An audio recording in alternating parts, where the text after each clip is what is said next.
Hello pong muli mga katambay, nagbabalik pong muli si Katambay Mano po para po magkomento pong muli sa inyo at komentuhan po natin ang nangyayari po sa ating bansa. At bago po tayo mag-umpisa, magandang araw po, siyempre po magandang umaga, tanghali, hapon, gabi, madaling araw po sa ating lahat mga katambay, saan man sulok ng mundo, tayo nandun. Maingatan nawa po tayo mga katambay. Ito po, pag-usapan po natin ngayon, talagang nagsama-sama na po, di ba? Iisa na po ang kumpas, no? Parang tugtog ang institusyon ng Kamara. Siyempre po, alam na natin yan. Sabi nga ng Vice President, parte ng kanilang demolition job yan sa kanila.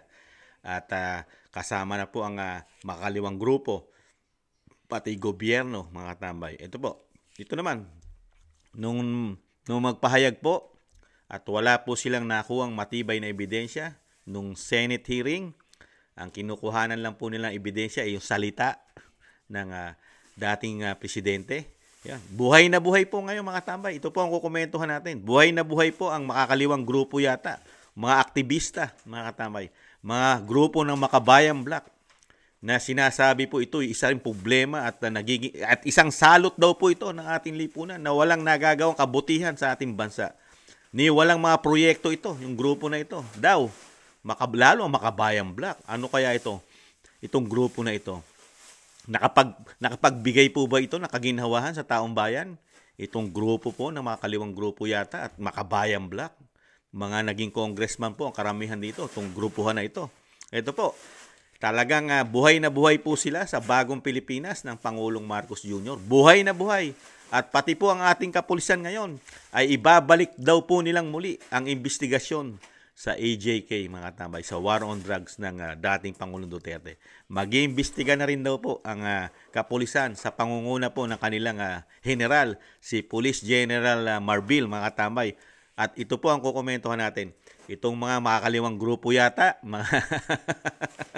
mga grupo po na sumusuporta po yata ito sa mga kaliwa, mga tambay, at ang ating mga kapulisan. Unahin po natin itong mga walang kamatayang ICC, mga tambay. At isunod po natin si General. I wouldn't be surprised if the ICC will terminate its investigation soon and issue the warrant of arrest against President Duterte, at least siguro before the end of this year. President Duterte will be the first Asian to be tried in the ICC.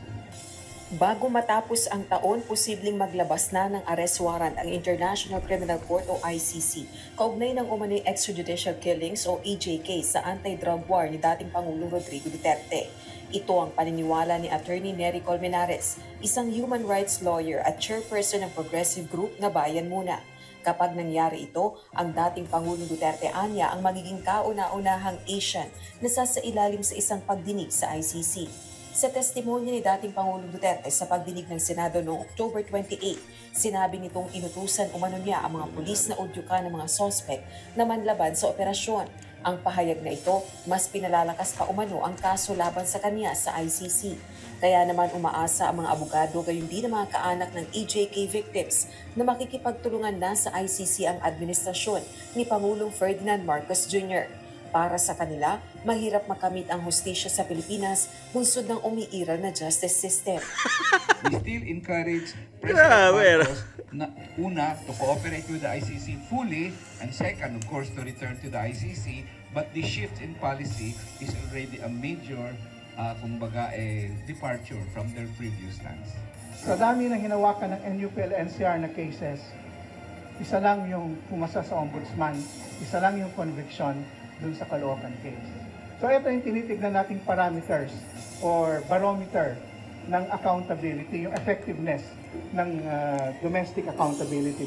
Kasi po, wala po kaming kalaban-laban. Yun po ang hamon din namin sa panahon at sa panunungkulan nito ni Marcos na sabi nga namin papasukin ang ICC at isoko na ito si Duterte. Samantala, sa tweet naman ni dating Senador Sonny Trillanes na i-transmit na umano sa ICC ang transcript ng pagdinig ng Senado sa anti-drug war. Maging ang transcripts din umano ng mga nakalipas na hearing ng House Quadruple Committee o Quadcom kaugnay ng EJ case. Lahat umano ito magagamit sa ICC trial. Ibig sabihin, bobo rin pala ICC. Akala ko ba naman International Criminal Court? International mga katambay, ano pala yan? Akala ko magagaling. Hindi pala. Mabababaw din pala, mabopols din po pala mga katambay. Bopols! Kukuha lang ng mga ebidensya sa mga salita, sa mga investigasyon ng Senado kuno at ng Senado at Kongreso, mga katambay. Ibang klase, no? Saka itong grupo po ito, mga kaliwa po yata ito. Itong lalo po ito si dating attorney po ito, si Nery Colmenares, di ba? Colmenares. Abogado po ito Talaga ito po na alam natin na sumusuporta po yata ito sa mga kaliwang grupo dahil karamihan po ng mga simpati nito nandun po yata, di ba? At kasama po ito sa grupo ng Makabayan Black, mga katambay. At talagang bilib ako rito. Dito, mga katambay, talagang tahasan nila sinasabi na ang ating justice system ay mahina. Mahina ang ating justice system, mga katambay. Ibang klase, no? Tapos hihingi ka ng tulong sa Pangulo. Hihingi ka ng tulong sa Pangulo ng Pilipinas, kay President Marcos, na siya ang Pangulo. Tapos sasabihin mo, papasukin ng ICC dahil mahina ang justice system natin. Pangulo ako. Para sinabi mo, mahina akong Pangulo. Di po ba? At kinahihiya ako ang aking bansa. Para ang International Criminal Court ang maglitis sa bansa ko. Samantalang, kilaki-laki ng budget ng Korte Suprema. Taon-taon binabudgetan niya ng taong bayan. Ang Korte Suprema, ang ating justice system. Di ba? Ibang klase, no? Ibang klase itong mga makakaliwang grupo yata na ito, mga katambay. Ibang klase. Pati ang ating justice system, minamaliit nitong grupo na ito. At, tanga na lang at bobo ang Pangulong Marcos dito pagka napasunod sila ng grupo na ito. Isang malaking bobo tanga at di umano ang Pangulo. Dahil, sampal sa kanya ito. Sampal sa Pangulo, mga katambay. Komento na inyong likod. Isa kang Pangulo, utusan ka ng mga kaliwang grupo, tapos ipagmamalaki pa sa'yo. Papasukin mo ICC, Mr. President, dahil mahina ang justice system natin sa bansa. Ang ibang klase. Tapos ang daladalang mga ebidensya. Puro yung investigasyon. Yung investigasyon lang na ginagawa ng Quadcom Committee. Para lang po maging ground ng ICC daw. At pati yung sinalita ng dating presidente sa Senado. Mga katambay. Talaga. Kaya nga po ginagawa po tanga ang mga Pilipino. Ginagawa po tayong mga bobo, mga kababayan. Ginagawa po tayong mga no read, no write nitong mga ito. Lalo po ito, abogado ito. Abogado po si Attorney Nery Colmenares, mga katambay. Abogado po yan. Saan niya lang po dinadala, mga katambay, ang issue? Puro sa salita. Walang ebidensya. Kakalap na ebidensya. Nangangalap na ebidensya. Puro doon sa sinasabi po na mga ebidensya na pinatotoo ng mga convicted, mga drug lord, mga sangkot sa droga, mga may kaso sa Quadcom Committee. Yun po ang mga, mga resources nila ron mga testigo nila. Puro nakakulong. Karamihan nakakulong. Pero doon, magaling. Yan ba'y kakatigan ba ng korte yan? Ang mga kinukuha mo mga testigo sa Kongreso. Tapos meron pa kayong ginawa diyan. Ano ginawa niyo diyan, 'di ba? Ano ginawa niyo diyan? Nabuko kayo. Yung isang colonel, PNP colonel, 'di ba? Si Grijaldo. Sumablay na kayo diyan Buko na. Scripted lahat ang ginagawa niyo diyan. Planted, 'di ba? Ginagawa niyo po na tanga at bobo mga Pilipino. Gumagawa kayo ng investigasyon na kayo rin ang may gawa. Kayo rin ang may gawa ng lahat. Gumagawa kayo ng matibay na ebidensya kuno na kayo rin ang gumagawa. Kumukuha kayo ng tao at pinapangakuan nyo. Lalagyan nyo pa, ibang klase kayo. Ibang klase ang kamera. Lalagyan pa ng star ang balikat para lang masabing ikaw ang aming testigo. Maniwala ka sa amin. Lahat ng gusto mo matutupad. Magiging general ka. Ibang klase, no? Tapos ito, mga kaliwang grupo, sumusuporta yata ito, ha? Ito, panatiko ito nung namatay na si Joma Sison, mga katambay. Di ba? Panatiko ito, mga ito. Grupo ito. Di umano, ito mga ito, mga katambay. Ibang klase. Ginagawa pong, pag pinapasok nyo pong ICC, ay dyan na po magkakaalaman. Dahil ang Pangulong Duterte, lahat ng ginawa niya nung siya'y nanungkulan, kahit sa Davao, nung siya'y maging mayor hanggang naging presidente, yung kanyang mandato bilang lingkod bayan, bilang ama ng syudad, bilang ama ng Pilipino, nung siya'y maging presidente, protektahan niya ang kanyang mga nasasakupan, lalo ang mga Pilipino. Di ba? At nasa saligang batas natin na hindi natin pinoprotektahan ng mga kriminal, ang gumagawa ng masama, mga magnanakaw, kasama po ang mga durugista dyan, at kasama po ang mga korap at ang mga magnanakaw, di ba? Kaya lang, pagdating sa ating bansa, sa bagong Pilipinas, iba po ang suporta ron. Ito naman po, pakinggan naman po natin itong mga kapulisan ng mga katambay. Iba naman po, kasama na naman sila sa investigasyon, siyempre, General Marbil. Philippine National Police, sisiyasatin ang katotohanan sa likod ng Davao Death Squad. Nagpabalita ng sa serbisyo, si Pamela Vasquez. Pam! Ngunyan AC matapos yan ang pag-ako ni dating Pangulo Rodrigo Duterte Pag-ako? na mayroong siyang binuong death squad noong alkalde pa siya sa Davao City. Sa kabila rin ito na nga atras abanting pahayag ni Duterte noong siya ay humarap sa pagdinig ng Senado. Pinabulaanan din ng PNP ang sinabi ni Duterte hinggil sa paghihikayat aniyan sa mga pulis na bigyan ng barilang drug suspects at udyukin na manlaban. Patuloy naman ang PNP sa pagmamonitor sa lahat ng mga sinambit ng Pangulo sa pagdinig, maging ang mga lumabas sa House Quadruple Hearing. Mayroon na rin ibinigay na direktiba ang hepe ng PNP na si Romel Francisco Marbil sa pag-extract sa unsolved cases, partikular sa pagkamatay ng ilang personalidad na may kinalaman sa illegal na droga. Siniguro naman ng PNP na magiging patas sila sa gagawing investigasyon. Kaserbisyo mo sa Quezon City, Pamela Vasquez para sa... Iimbestigahan mo. Kayo yun, mga katamay. Tingnan nyo po, no? talagang pagdating po sa balita, tapos itong mga kapulisan, katulad ni General Marbil, nung war on drugs, sila yung gumagampan ng tungkulin sa war on drugs. Sila General Marbil, kasama si General Torre. Sila yun Active po sila hanggang ngayon. Sila po ang nagamit para sugpuin ng droga nung panahon na yun. At sila rin po ay nakita po nila ang napakagandang nangyari po sa Pilipinas ng war on drugs. Pero ngayon, iba na po kasi ngayon ang gobyerno Ang gobyerno po kasi natin ngayon, di ba? Nakita po natin, mukhang ang sympathy po yata nasa mga kalabang po ng lipunan. Dahil una-una, nakalaya na yung mga sangkot sa droga, mga kriminal. Pati yung mga nagtatago, involved sa droga ng 7 taon, nakalaya na. Mga politiko na naman ngayon, di ba? Mga nakakulong, di ba? Tapos yung mga yung mga issue na Pogo, yung mga may-ari ng Pogo, meron silang mga litrato na magkakasama halos lahat. Kasama. Yung mga big time, di ba? Nagpapasukan po ang volume po. Tunito-nilada pong droga sa ating bansa. Tumataas ang volume. Di ba? Nagalit din po kasi ito, nagtampo ito Dahil kahihiyan po nila Dahil nung panahon po ni dating Pangulong Duterte, maganda po ang imahe ng kapulisan, lalo po sa pagsugpo ng droga, krimen, korupsyon, kasama rin po sila. Pero nung mabago po ang bagong Pilipinas, ano po ang nangyari? Ano po nung nagpahayag po ang dating Pangulong Duterte, ano sabi niya? Ilang araw lang. Ano sabi niya? Bumalik na naman po. Grabe na naman ang ating bansa, lalo sa kriminalidad, droga, korupsyon. Di ba?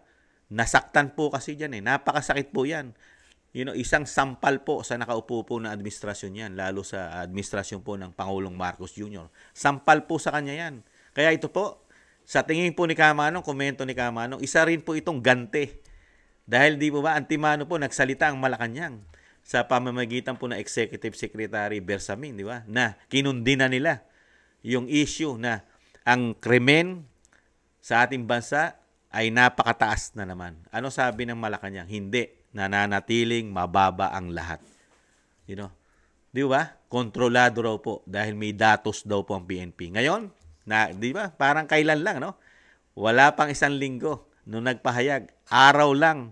Ano ngayon ang sagot ng PNP ng General, mga tambay? Imbestigahan na rin ang war on drugs.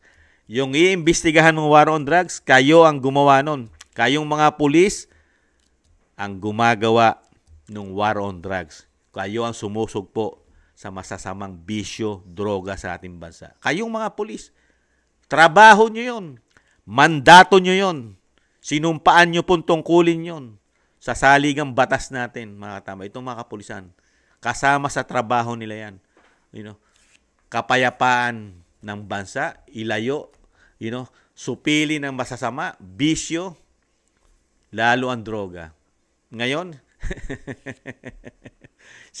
tapos sasabihin mo, magiging patas kayo, hindi bias ang inyong investigasyon. Sino kaya iimbestigahan mo? Lalo rin sa sinasabi mo nga, may patayan sa lugar na yon, sa Caloocan, o saan man, sa Davao, di ba? Sa Mandaluyong, sa Maynila. Puro pulis ang nahandyan. Nahandyan ang mga general, mga colonel, di ba? Mga ano pa ba? Mga kapitan, di ba? At yung mga kapulisan natin, simula PO1, PO2, SPO3, di ba? Lahat po yan gumagalaw po nung panahon po na kasagsagan na talagang kinakain tayo ng droga sa ating bansa. Di ba? Dahil nga 42,000 mahigit na barangay sa buong Pilipinas ang kinain ng droga. At nalinis po ito. Hindi po nalinis dahil kinulang po ang 6 na taon ni dating Pangulong Duterte. Di ba? 22,000 plus lang po na barangay ang talagang nalinis. Pero ngayon, mukhang yung nalinis sa 22,000, mukhang wala nang saysay, mga katambay. Ngayon, good luck na lang po. Good luck na lang po dito. Ito po isang media mileage na lang, exposure, para lang masabi na talagang kasama sila na hindi nila, hindi nila gusto o talagang hindi maganda ang ang war on drugs dahil nga daw maraming patayan, maraming namatay. Pero ang gumawa po nun, sa totoo lang, ang gumawa nun ay sila. At yun naman po ay may protection po ang pamahalaan doon. Alam naman po natin dahil pinaliwanag po ni dating Pangulong Duterte, di ba, ang karapatan ng kapulisan. Lalong-lalo na po kung ang uhulihin mo ay masamang tao, tapos nag-warning ka na, di ba? Ni-warningan mo na, nasumuko ka na, ibaba mo na kung ano man yung armas na dala mo na nakamamatay. Di ba? Diyan po nagkakaroon po ng patayan karamihan Di ba? Nanlaban dahil nga sa tingin niya sa sarili niya, dahil nga bangag siya. Hindi siya tinatabla ng bala. Lumalaban. Di ba? Siyempre sa batas, mas puprotektahan ng batas yung pulis kaysa ron sa kriminal o doon sa sinasabing lulong sa pinagbabawal na gamot. Kaya nga hirap na hirap silang makasuhan si dating Pangulong Duterte. Si Trillanes, hirap na hirap makakuha ng kaso. Si Laila de Lima, hirap na hirap. Si Risa Hontiveros, hirap na hirap. Ganon din po si Colmenares, si Neri. Hirap na hirap din po sila itong Makabayan Black, itong mga aktivista. Mga tuta ni nasirang Joma Sison. Mga tuta ito, di umano. Di po ba? Tapos ngayon, ikaw isang pulis, kailangan mo rin ng matibay na investigasyon. Kailangan mo ng ipruweba mo niyan, proof na magpapatunay. At dito po, magiging moro-moro lang po itong investigasyon ng kapulisan. Kumbaga sa yabang na lang ito, di umano. Nagyayabang na lang po ang isang General Marbil. Dahil nga, komento ni Kamanong, nung panahon niya, siya yun mismo, siya yung tumutugis sa mga sindikato, mga tambay. Isa siya ron. Kaya dapat, kung talagang seryoso si General Marbil, una niya imbestigahan ang kanyang sarili, lalo sa war on drugs. Di ba? Nonsense lang yan logic. Kaya dito, gamit na gamit po, nagagamit din po ang PNP natin, ang institusyon ng PNP, mga katambay, na talagang yung kapulisan natin ay pinoprotektahan po ang mga mamamayan, lalo yung mga mabubuting mamamayan katulad natin na sumusunod tayo sa batas. Ngayon po, nakikita po natin, mas pinoprotektahan po yata ng PNP ngayon yung mga hindi sumusunod sa batas, yung mga lumalabag sa batas, lalo sa illegal na droga. Mukhang mas may protection po yata ngayon sa ating PNP kaysa ron sa mga nabiktima. Nasaan naman kaya ang investigasyon? Tanong lang po ni Kamano. Nasaan po kaya PNP General Chief? Iniimbestigahan nyo rin po ba ang mga na disgrasya, ang mga pinatay, ang mga ni-rape ng mga kriminal? lalo mga addictus, lalo pagka sila'y bangag, walang pambili ng droga, ano po ginagawa niyan? Di ba? Tayong mga normal na tao ang pineperwisyo. Pag minalas-malas, pinapatay pa tayo. Pati ang ating mga anak, ating mga kababaihan, di ba? Pati ating mga magulang, pati lola, pag bangag. Ang tingin nila ay iba, ginagahasa pa. Di umano mga katambay, di po ba? Nasaan naman po ang investigasyon diyan? Nasaan po ang karapatan? Nasaan po ang human rights ng mga biktima po nito? Bakit po pagdating sa mga kriminal, gumagawa ng masama sa ating bansa, General Marbil, Attorney Nery Colmenares, kasama na po kayo. Senadora De Lima, dating senadora, Senadora Hontiveros, dating Senador Trillanes, nasaan po ang human rights ng mga biktima nito? Mga pinapatay na mga NPA, nasaan po ang human rights? Nasaan po ang investigasyon po ninyo? Bakit po ang investigasyon nyo puro sa gumagawa ng masama sa ating lipunan? Problema ng bayan. Hindi nakakatulong sa pag-unlad ng bayan. Pero sa inyo, may human rights sila. Pero napakaraming biktima po ang inabot po ng mga sumusunod sa batas. Mga karamihan po, may mga ambisyon sa buhay. Mga estudyante natin, di ba? Lalo sa gabi, ginagahasa pa yung ating mga anak na babae. Di ba? Hino-hold up na. Pinagsasamantalahan pa nito. Pero wala ka man lang narinig sa isang Senadora Risa Hontiveros, sa Attorney Nery Colmenares, kay dating Senadora Laila De Lima.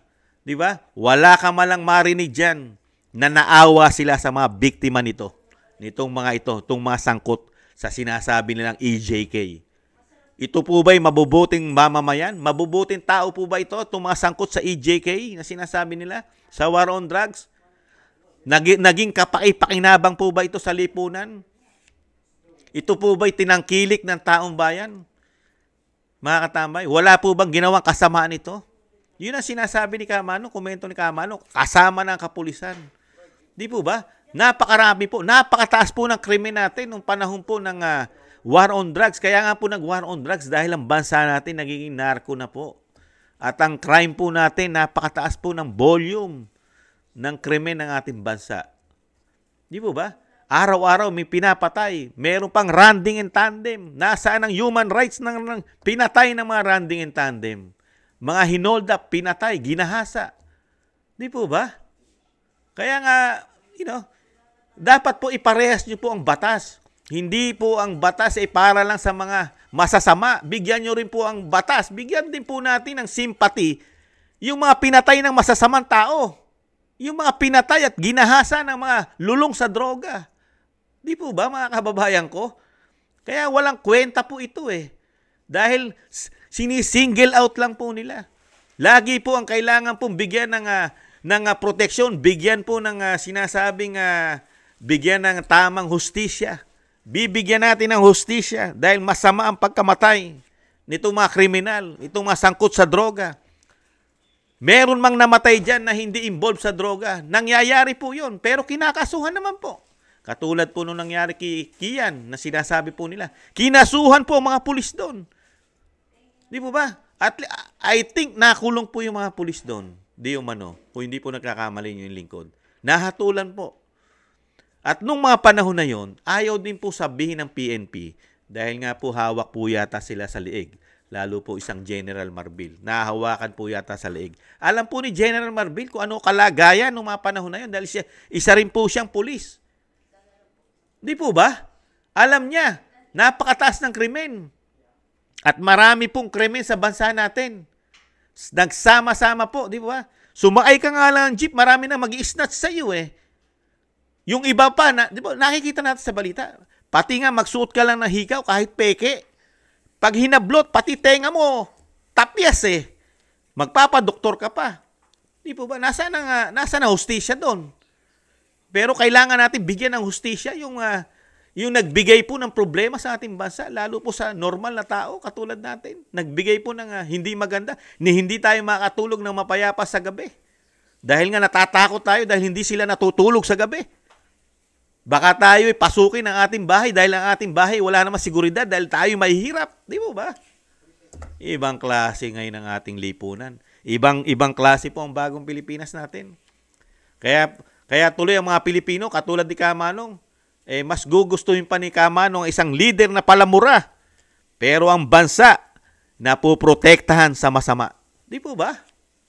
Kisa ngayon, napakagaling na presidente, napakagaling mag-speech, napakabait. Pero ang bansa natin ngayon, punong-puno ng problema, lalo sa krimen, droga. Dahil sa sobra yatang bait, mga tambay, kinakain na naman ang ating bansa ng problema. Buhay na naman po, mga katambay. Dahil nga po ang human rights po natin, sinasabi po mismo ni Nery Colmenares, human rights ay para lang sa masasama, mga katambay. Walang human rights sa mga mabubuting tao sa bansa. Yung mga nabiktima nito, wala ka malang marinig kay Nery Colmenares. Ano kaya ang human rights sa mga nabiktima nito? Ibang klase. Kung ako lang ang tatay nito, mga katambay, ni attorney, kung ako ang magulang nito, ni attorney Nery Colmenares, isama na natin si Senadora Laila de Lima, si Senador Antonio Torrellanes, yung mga dating naglingkod, at si Senadora Hontiveros, hahatawin ni Kamanong ito Kung ako example, kung ako mga magulang nito, at itong makabayang black nito, kahit si Raul, at si Brosas, at yung convicted ng child abuse, si Castro, di ba? Paghahatawin ko ito ng 2x2, mga tama, ibibitin ko ng patiwarik ito. Kung ako, kung ako ang magulang, di umano. Dahil nga po, baluktot ang paniniwala. Yung masama pa ang pinoprotektahan. Yung mabubuting tao na nabibiktima, walang proteksyon. Di ba? Katulad ng Makabayang Black. Yung mga normal na mga bata, dinadala sa bundok, dinadala sa karsada. Maganda po bang ehemplo yon? Kinabukasan bang maganda yon na ibinibigay nitong grupo na ito? Tapos ngayon, yung isang presidente na naglingkod, nagmahal sa ating bayan, inayos ang ating bansa, lalo sa krimen, droga. Ito ngayon yung dadaling sa ICC. Tapos wala ka namang matibay na ebidensya. Ang ebidensya mo lang, yung moro-morong hearing sa Senado at sa Kongreso. Hindi na nga iimbitahin yan Hindi na iimbitahin ng Senado dahil wala na Wala nang saysay pa para pabalikin pa ang dating Pangulo sa Senado sa hearing. Dahil nga, basag na. Nonsense na. Dahil nga, bistado na Dahil nga, binisto yung ginagawa sa Quadcom Committee na yung hearing doon, gawa-gawa lang. Planado nila para sumama. Dahil merong isang koronel na mismo siya nakaranas kung paano po siya bigyan ng script. Di ba? Tinuturuan siya magsinungaling nitong dalawang congressman na ito ng Quadcom, mga tambay. Ihintayin natin yung kaso niyan. May kaso yan. Darating po yan. Kasi pastor po yung isa dyan at isang artista. Yung kanila po, investigasyon, puro salita. Kay dating Pangulong Duterte, puro may ebidensya. Kaya dito po, mga tambay, good luck na lang po. Good luck na lang po. At ang mga Pilipino po, ay alam na po ang gagawin. Yung matatalinong Pilipino katulad natin, mga katambay, mga kabayan ko, alam natin ang gagawin natin dito sa mga tao na ito. Dahil kailangan na po itong tapusin at talagang kumbaga sa sabi nga di po ba, kalusin para hindi pamarisan. Di po ba? Di po ba?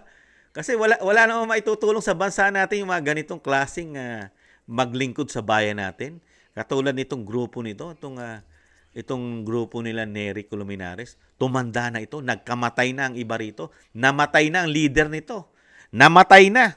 Minakita po ba kayong improvement sa bansa natin? At itong grupo na ito, meron po ba kayong nakita? Meron po ba tayong nakita na nagawa nito, na ikabubuti para sa bayan? Maliban po sa lumaban sa gobyerno. Pero gustong-gustong magtrabaho sa gobyerno. Dahil karamihan po dyan nasa gobyerno ngayon. Pero ayaw ng kapayapaan. Ibang klase.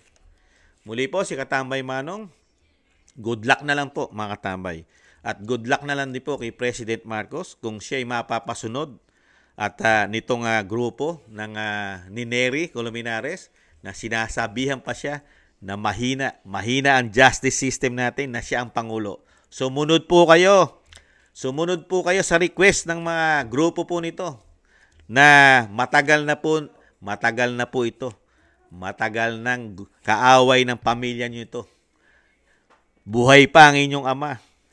Pero ngayon, nung kayo na presidente, yung mga gustong kasama rin po ito sa gustong magpahukay ng inyong ama, itong mga grupo na ito, di umano, kasama yan. Pero ngayon, magkakasama na kayo. Sinusunog pa ang mga litrato ng inyong pamilya nung mga panahon na yon na hindi ka pa Pangulong Marcos Jr. Lalo makabayang black, di ba?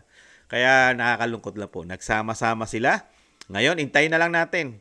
Hintayin na lang natin dahil nga ngayon nakita rin ni Kamano kung gaano pala kabugok at gaano rin katanga at kabobo pala ang sinasabing ICC. Dahil pupunta sila rito at ang hawak-hawak lang ebidensya, yung mga nalikom ni Nery Colmenares, yung nalikom ni Laila de Lima, yung nalikom ni Trillanes, yung nalikom ng 2 congressman kasama yung Quadcom Committee, at yung nalikom sino ba? Ni Risa Ontiveros. Di ba? Yun po ang paniniwalaan, mga tambay, ng ICC. Good luck na lang sa inyo. Sana, alam naman natin nararamdaman ko naman, nagmamasid po ang ating AFP. Nagmamasid po yan. At yung ating PNP, hindi naman po lahat kontrolado po ni General Marbillan. Di ba? Ganon din po ang AFP. Hindi po lahat kontrolado po yan ni AFP General I think Broners. Hindi po nila hawak lahat yan. Napakarami po nating kapulisan, napakarami po nating kasundaluhan. Hindi po sila pare-parehas ng paniniwala at paninindigan sa bayan. Lalo na kung ang liderato, ang iyong commander-in-chief ay hindi na maganda ang ginagawa sa bayan. Hindi po lahat yan Hindi po lahat yan napapasunod. Meron po dyan natitira. Marami po dyan natitira sa mga kapulisan natin na mabubuti at makabayan. At talagang mahal pa rin nila ang ating bansa na ayaw nilang malagay sa kumunoy, sa alanganin. At ayaw rin po niyang bumalik. At sakupin na naman tayo ng masamang bisyo, lalo ang droga. Di po ba mga katambay? Muli po si Katambay Manong, nag-iiwan. Good luck na lang sa inyo na nagpapaka-abogado kayo. Karamihan naman sa inyo, hindi abogado. Yan, good luck na lang po sa inyo. At good luck na rin po, Mr. President, kung susundin nyo po ang Makabayan, itong grupo ng Makabayang Black, grupo ni Joma Sison, at grupo ni Nery Colmenares. Muli po, mga tambay, maraming salamat po sa gusto po ng ating maliit na tambayang Makabayan. Komento po na inyong likod sa YouTube at TikTok. At thank you rin po sa mga nagla-like, share, and subscribe at nagko-comment. Maraming salamat po, mga tambay. Sa muli po, ingatan nawa. Paalam. Bye-bye.